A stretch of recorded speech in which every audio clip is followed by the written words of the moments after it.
Hello students, unique coaching class में आपका स्वागत है। आज हम पढ़ने वाले हैं 10+1 की unit second, structure of atom, परमाणु की संरचना। आज हम इसके फर्स्ट पार्ट को डिस्कस करेंगे और इस फर्स्ट पार्ट के अंदर हम कुछ टॉपिक्स को डिस्कस करने वाले हैं। वीडियो को पूरा देखें, आप तभी समझ पाएंगे इसके अंदर हमने किस चीज़ के बारे में पढ़ा है। इस यूनिट के अंदर जो भी टॉपिक हम पढ़ने वाले हैं उनमें से कुछ हैं, जैसे फर्स्ट है discovery of electron. Discovery of electron, किस प्रकार से इलेक्ट्रॉन की डिस्कवरी हुई है। डिस्चार्ज ट्यूब एक्सपेरिमेंट जो हम पढ़ेंगे उसमें हमें पता चलेगा कि इलेक्ट्रॉन्स की जो डिस्कवरी है, खोज है, वो किस प्रकार से हुई है, किस वैज्ञानिक ने की है, किस प्रकार से की है। उसके बाद आता है जो डिस्कवरी ऑफ इलेक्ट्रॉन होगी, डिस्चार्ज ट्यूब एक्सपेरिमेंट होगा, उसके अंदर जो रेज प्रोड्यूस होंगी वो होंगी कैथोड रेज। अब वो जो कैथोड रेज हैं उनकी जो प्रॉपर्टीज हैं उनको हम डिस्कस करेंगे। उसके बाद आता है चार्ज ऑन इलेक्ट्रॉन, जो हमने डिस्कवरी ऑफ इलेक्ट्रॉन की है उन इलेक्ट्रॉन्स के ऊपर कितना चार्ज है। उसके बाद आता है मास ऑफ इलेक्ट्रॉन, जो इलेक्ट्रॉन जिन इलेक्ट्रॉन्स की हमने डिस्कवरी की है उनके ऊपर उनका मास कितना है। उसके बाद इसी प्रकार से एक और एक्सपेरिमेंट है discovery of proton, properties of anode rays, charge on proton, mass of proton and neutron. In topics को हम यहाँ पे डिस्कस करने वाले हैं। सबसे पहले हम लेते हैं discovery of electron, discharge tube experiment. तो हम पढ़ते हैं अभी discovery of electron, discharge tube experiment. This discharge tube experiment has been performed in 1879 by the William Crook. इस एक्सपेरिमेंट को विलियम क्रूक ने 1879 में किया। विलियम क्रूक ने इस एक्सपेरिमेंट के दौरान बेसिकली गैसेस के बारे में पढ़ा, गैसेस के बारे में, गैसों की कंडक्शन के बारे में पढ़ा, किस प्रकार से प्रेशर को घटाने या फिर बढ़ाने पर जो कंडक्शन ऑफ इलेक्ट्रिसिटी है वह चेंज होगी। इस एक्सपेरिमेंट के दौरान हम फर्दर इसी टॉपिक पर बात करेंगे। उन्होंने he performed the experiment in a discharge tube, उन्होंने इस एक्सपेरिमेंट को डिस्चार्ज ट्यूब के ऊपर किया। Which is cylindrical hard glass tube, जो कि कठोर ग्लास से बनी हुई बेलनाकार ट्यूब है, अबाउट 60 सेंटीमीटर इन लेंथ, और जिसकी लंबाई लगभग 60 सेंटीमीटर है। It is sealed at both the ends, और उसके दोनों सिरे बंद हैं, and fitted into 2 metal electrodes, और उसके अंदर 2 मेटल की प्लेट्स लगी हुई हैं, जैसा कि आप फिगर में देख रहे हैं। ये देखिए, this is called cathode ray discharge tube. It has 2 ends, one is cathode, second is anode. Cathode is negative charged, anode is positive charged. This cathode ray plate are connected to the high voltage source of electricity, and it contain a vacuum pump through which the pressure of vacuum tube can be increases or decreases. The pressure of different gases could be adjusted by evocation. Gas का जो pressure है उसको avocation process के द्वारा कम या ज़्यादा किया गया था। जो वैक्यूम लगा हुआ है डिस्चार्ज ट्यूब के ऊपर, उसके द्वारा ही गैस के डिस्चार्ज ट्यूब के अंदर जो गैस विद्यमान है उसके प्रेशर को इंक्रीज या डिक्रीज, मतलब घटाया या बढ़ाया जा सकता है।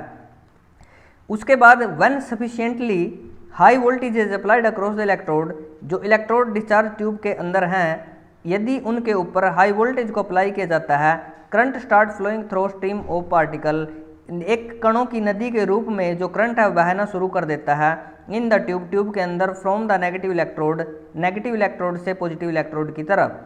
These were called cathode rays, जो ये कणों की जो नदी बही है, लहर चली है, इन्हीं को हम कैथोड रेज कहते हैं, और ये जो कण हैं इन्हीं को हम कैथोड रेज पार्टिकल कहते हैं। आता है प्रॉपर्टीज ऑफ कैथोड रेज, इसको समझना बहुत ही आसान है।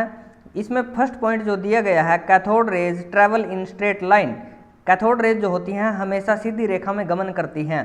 जिस प्रकार से जो लाइट है वह हमेशा सीधी रेखा में गमन करती है, जैसे कि आपने पिछली कक्षा में पढ़ा है। तो cathode rays travel in straight line, cathode rays हमेशा स्ट्रेट लाइन चलती हैं।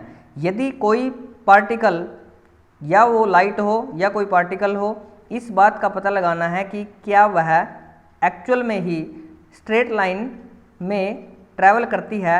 इसके लिए एक एक्सपेरिमेंट किया गया जिसमें कैथोड रेज के रास्ते में किसी ऑब्जेक्ट को रखा गया, यदि हम जैसे हम लाइट की बात करते हैं, यदि लाइट के रास्ते में कोई ऑब्जेक्ट आता है तो उसकी जो शैडो है वह उसकी बैक साइड में बनती है। उसी प्रकार से कैथोड रेज के रास्ते में भी किसी ऑब्जेक्ट को रखा गया तो उसकी जो शैडो थी वो बैक साइड में बनी। इसका अर्थ ये है कि कैथोड रेज भी प्रकाश की तरह से हमेशा सीधी रेखा में गमन करती हैं। Cathode rays start from cathode and move toward the anode. Cathode rays cathode से चलकर एनोड की तरफ चल जाती हैं। डिस्चार्ज ट्यूब के अंदर दो प्लेट्स हैं, एक कैथोड है एक एनोड है। Cathode negative terminal of high voltage से कनेक्टेड है, एनोड हाई वोल्टेज के पॉजिटिव से कनेक्टेड है। कैथोड रेज नेगेटिव से पॉजिटिव की तरफ चलती हैं। इसका अर्थ ये है कैथोड रेज के ऊपर नेगेटिव चार्ज है, इसीलिए वो नेगेटिव से चलकर पॉजिटिव की तरफ मूव करती है। नेक्स्ट है these rays themselves are not visible but their behaviour can be observed with the help of certain kind of material. खुद में ये जो रेज हैं ये अदृश्य होती हैं, लेकिन इनका जो व्यवहार होता है, इनके व्यवहार से ये पता चलता है कि ये जो रेज हैं यह वस्तुओं को देखने में हमारी सहायता करती हैं। जिस प्रकार से जो प्रकाश होता है खुद इनविजिबल होता है, लेकिन प्रकाश के द्वारा हम वस्तुओं को देख सकते हैं। और इस बात का पता लगाने के लिए जो टेस्ट ट्यूब का जो एनोड साइड है उस साइड में फ्लोरोसेंट मतलब चमकदार सतह है जिसको बोलते हैं हम, उसको किया गया। जब ये जो रेज हैं उस फ्लोरोसेंट के ऊपर पड़ती हैं तो ये उसके ऊपर टकराकर चमक पैदा करती हैं, जिससे ये पता चलता है कि these rays themselves are not visible but their behavior can be observed with the help of certain kind of material। मतलब ये खुद इनविजिबल होती हैं लेकिन इनके प्रभाव को ऑब्जर्व किया जा सकता है कुछ विशेष प्रकार के पदार्थों के द्वारा, जैसे कि fluorescent. Reacting to the magnet, it's deflecting the magnet. Okay, so जैसा कि आप इस वीडियो में देख पा रहे हो, ये कैथोड रेज एक्सपेरिमेंट फिल्माया जा रहा है, किया जा रहा है। कैथोड रेज एक्सपेरिमेंट के दौरान किस प्रकार से जो रेज हैं वो लगातार प्रोड्यूस हो रही हैं। नेक्स्ट है cathode rays are consist of negative charge particle. जैसा कि पता है कैथोड रेज नेगेटिव से चलकर पॉजिटिव की तरफ गई हैं। यदि कोई किरण रेज नेगेटिव से चलकर पॉजिटिव की तरफ जाती है, बेसिकली उसके ऊपर नेगेटिव चार्ज रहेगा। या फिर जब इन कैथोड रेज के दोनों तरफ, जैसा कि आपने फोटो के अंदर आप देख पा रहे हैं, जो कैथोड रेज, यदि कैथोड रेज के दोनों तरफ इलेक्ट्रिक फील्ड को अप्लाई किया जाए तो कैथोड रेज जो हैं वो हमेशा पॉजिटिव प्लेट की तरफ ही मूव करती हैं। इसका अर्थ ये है कि कैथोड रेज के ऊपर नेगेटिव चार्ज होता है। यदि इसके ऊपर पॉजिटिव चार्ज होता है तो यह पॉजिटिव को रिपेल और नेगेटिव को अट्रैक्ट करती है, लेकिन यद्यपि इसके ऊपर नेगेटिव चार्ज है इसीलिए ही ये पॉजिटिव चार्ज की तरफ अट्रैक्ट हुई है। नेक्स्ट जो प्रॉपर्टी है, the characteristics of cathode rays do not depend upon the material of electrode and the nature of the gas present in the cathode raise. जो कैथोड रेज ट्यूब है ये उसके अंदर जो गैस फील्ड अप की गई है उस गैस के नेचर पर और जो इलेक्ट्रोड का मटेरियल है उसके ऊपर जो कैथोड रेज की प्रॉपर्टियाँ वह डिपेंड नहीं करती।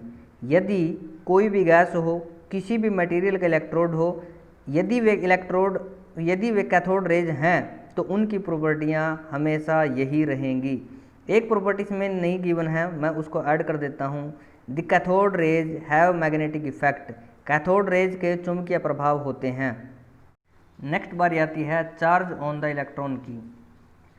Are A Millikan devised a method known as oil drop experiment to determine the charge on the electron. R A Millikan ने एक तरीका बताया था ऑयल ड्रॉप एक्सपेरिमेंट का, जिसके द्वारा चार्ज ऑन इलेक्ट्रॉन को कैलकुलेट किया गया है। चार्ज ऑन इलेक्ट्रॉन जो होता है वो होता है -1.6022 इंटू 10⁻⁻⁹ कूलम्ब। नेक्स्ट है mass of the electron which is denoted by capital M and small e equal to E by me। जैसे कि अभी हमने कैलकुलेट किया था charge on electron 1.6022 into 10⁻⁻19 coulomb divide by m by e की जो value है वो है 1.75 इंटू 10⁻9 कूलम्ब पर किलोग्राम। और जब इसको सोल्व किया जाता है तो we get 9.1 into 10⁻⁻19 9.1 into 10⁻31 kilogram. This is the mass of the electron and above the charge on the electron.